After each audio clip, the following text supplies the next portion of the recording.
Hello bachcho, let's see this question. This question says explain Colruy's law of independent migration of ions. Mention one application of Colruy's law. Key concept for this question is Colruy's law. Key concept for this question is Colruy's law and Colruy's ने अपना ये low molar conductivity के लिए दिया Colruy's law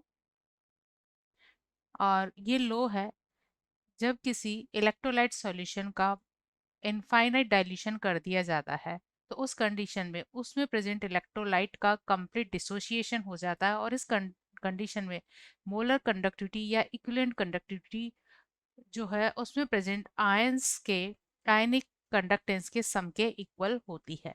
so according to Kohlrausch's law at infinite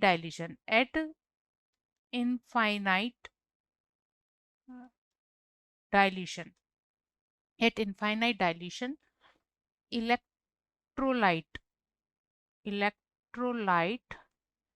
dissociates completely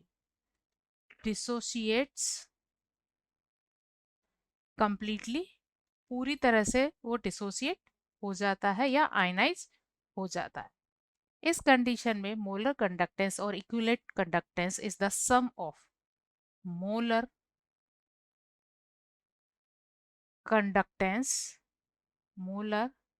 conductance is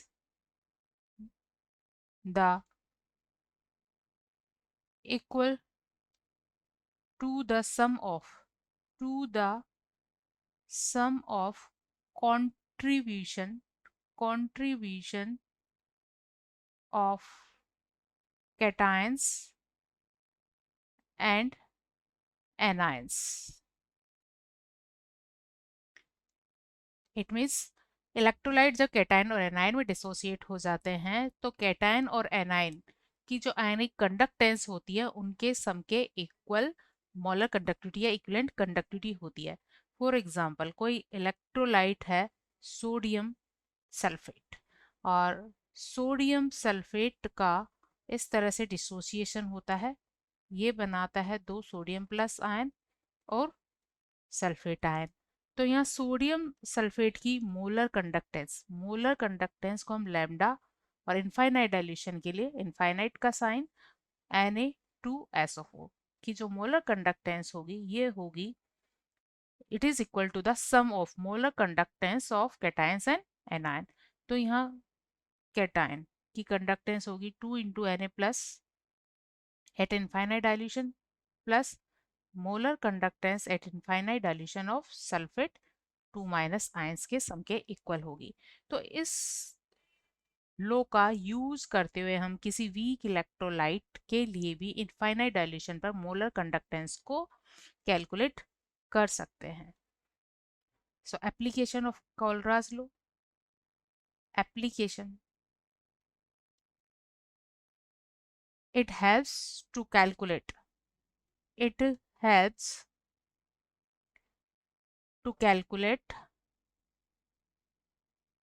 molar conductance of weak electrolyte.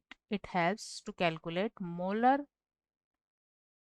conductance of weak electrolytes क्योंकि weak electrolytes का infinite dilution पर complete dissociation हो जाता है. तो यहाँ वीक इलेक्ट्रोलाइट्स के लिए हम कोलरास लॉ का यूज करते हुए मोलर कंडक्टेंस को कैलकुलेट कर सकते हैं. फॉर एग्जाम्पल एक weak electrolyte CS3COH acidic acid का डिसोसिएशन होता है H plus cation and CS3CO minus anion में. सो इसके लिए मोलर कंडक्टेंस की वैल्यू हम डिफरेंट इलेक्ट्रोलाइट की मोलर कंडक्टेंस का यूज करके कर सकते हैं. तो हमें यहाँ एसिटिक एसिड के लिए मोलर कंडक्टेंस निकालनी है और एसिटिक एसिड की मोलर कंडक्टेंस निकालने के लिए हमें 3 इलेक्ट्रोलाइट्स का यूज करते हैं. वो हैं NaCl, CS3, CONa and HCl. ये सभी स्ट्रॉन्ग इलेक्ट्रोलाइट्स हैं और स्ट्रॉन्ग इलेक्ट्रोलाइट्स के लिए मोलर कंडक्टेंस को हम ग्राफ के थ्रू अचीव कर सकते हैं, लेकिन वीक इलेक्ट्रोलाइट के लिए हम मोलर कंडक्टेंस को ग्राफ के थ्रू अचीव नहीं कर सकते, इसलिए कोलरास लॉ से हम इसको अचीव कर सकते हैं। So molar conductance of CH3 COOH is equal molar conductance of H plus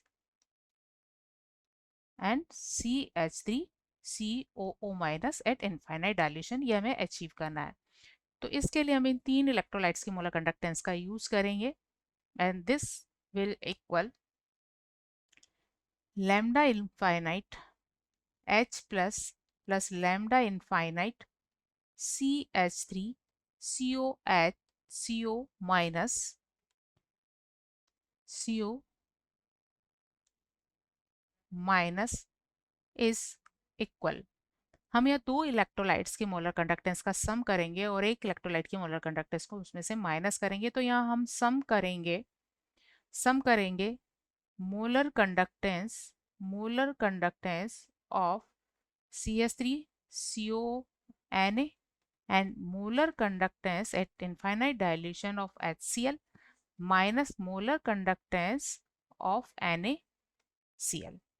इनकी आयनिक फॉर्म में कंडक्टेंस इस तरह से होती है, lambda infinite CH3CO minus plus lambda infinite Na plus lambda infinite H plus lambda infinite Cl minus lambda infinite Na and minus lambda infinite Cl minus. तो इस equation में कुछ टर्म्स कॉमन है, जैसे Cl माइनस, तो ये plus and minus form में तो एक दूसरे को कैंसिल करेंगे, इस तरह सोडियम प्लस भी एक दूसरे को कैंसिल कर देंगे। तो यहाँ फाइनली हमारे पास रह जाते हैं lambda infinite CH3CO minus plus lambda infinite H plus.